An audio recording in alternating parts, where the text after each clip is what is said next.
You've probably seen these oversized golf carts buzzing around town. It's one of Knoxville's newer ride-sharing options. It's called Joyride, and the service has been expanding in the city since 2015. Riders can hail those carts on foot or using an app.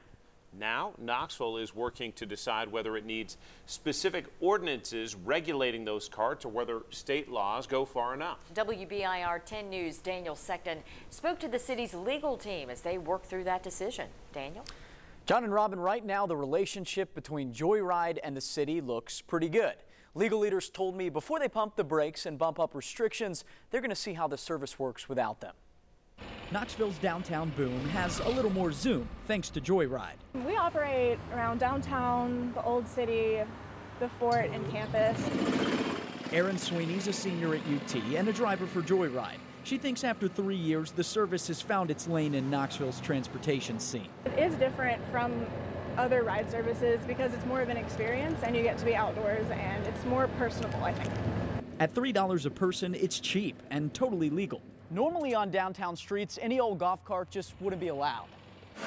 But these are special. They have special things like license plates, brake lights, and seat belts, which make driving on certain roads okay. This is a trend, and we often see trends sort of come and go.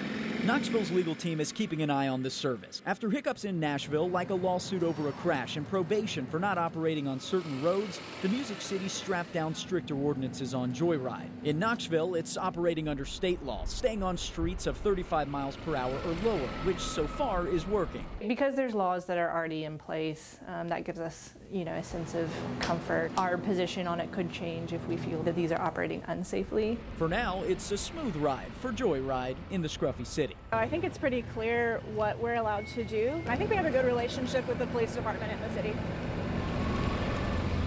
The legal team also told me that when Joyride first came to town, they figured what an ordinance might look like. So if they do decide to go that route, they'll already have a rough draft on hand. Guys. All right, Daniel, thank you. And explosive